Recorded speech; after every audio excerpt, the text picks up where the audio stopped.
everybody, it's Larry, and welcome back to Dad What's for Dinner. And tonight, what's for dinner is tacos.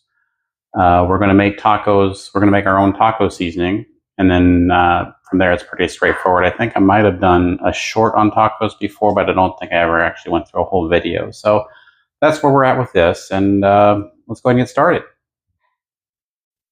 So most people that make tacos probably are using like the bag mix or something similar to this, like from Costco or Sam's Club. And, this isn't bad, but I'm reading the ingredients here. I mean, the only thing that I really don't recognize off the top of my head is silicon dioxide. It says to prevent caking. Everything else looks to be pretty much everything else that I have. So it's really just a matter of choice. I mean, a lot of people will say that if you make it yourself, you know what goes into it, and that's definitely true. But this is also a lot more convenient than measuring out 10 different spices. So you do what's you, and then I'm going to show you the mix that I make. I don't always make a mix, I'll be honest. Sometimes I make it with the pre-made stuff. So it just depends on my schedule. Today I got time to make my own, so that's what we're going to do. Okay, so we're going to start off. This recipe is enough to make 1 pound of ground beef worth of tacos. All right, so we're going to start off just in a regular bowl here. Let's see if I can get everything in the frame. We're going to start off with 2 tablespoons of your favorite chili powder.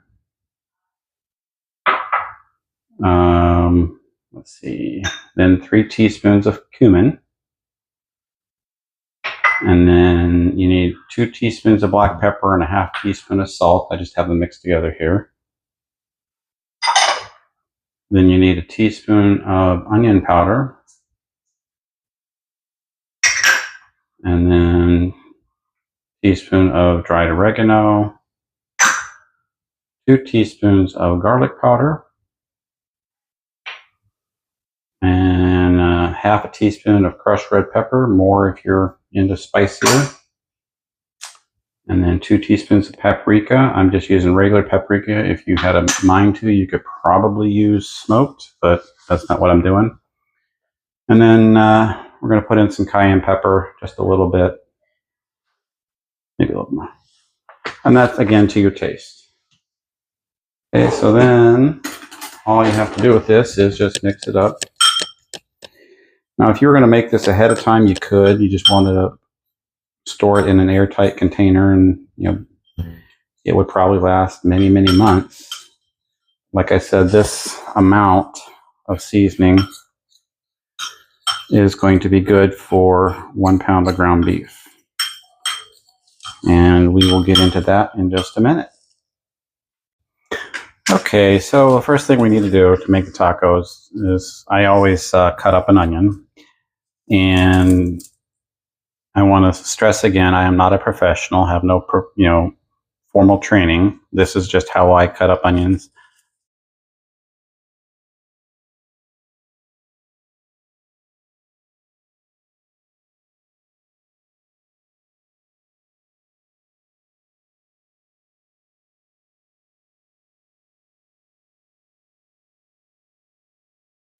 Alrighty, so the next step is turn on the stove, and we're going to cook a pound of ground beef, 80/20, get it from our local butcher.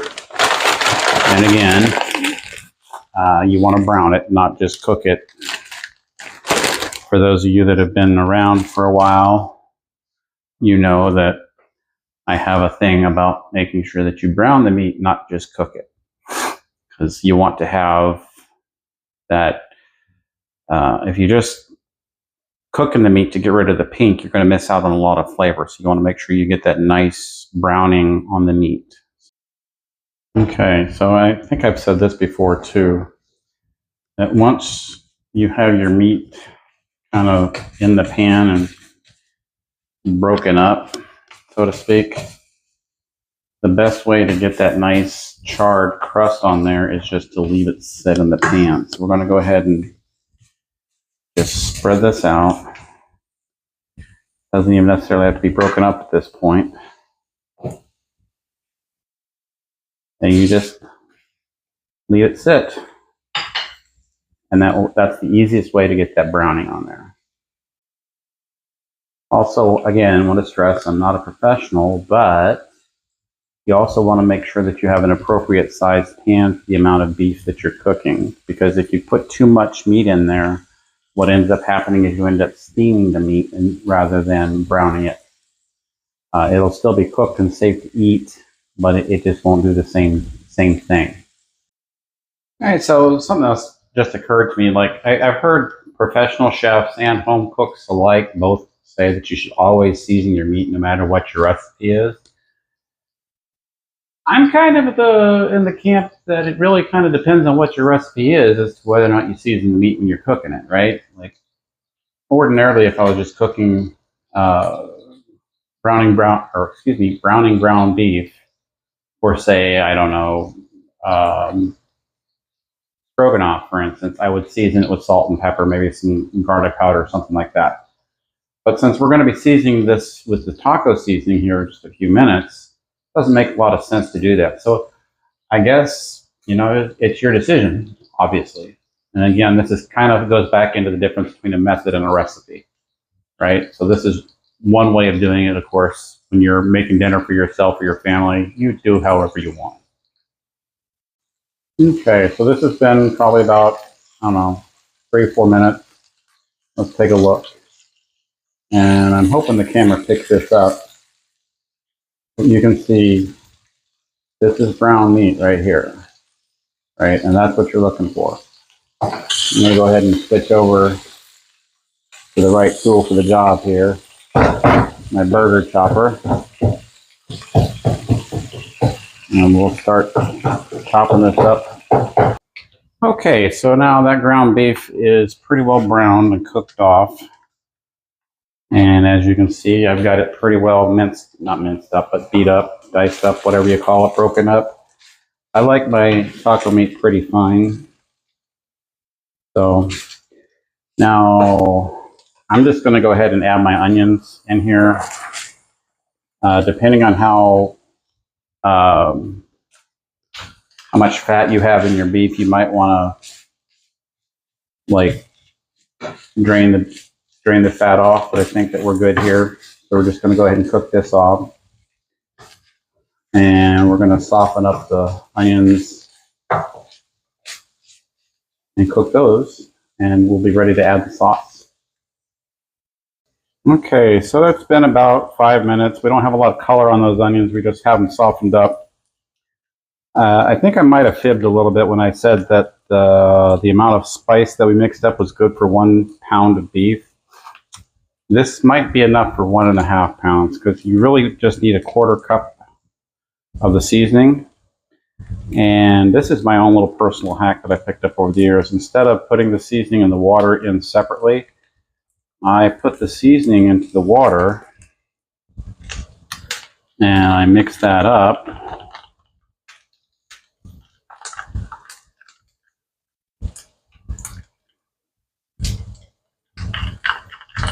Kind of dissolve it in the water,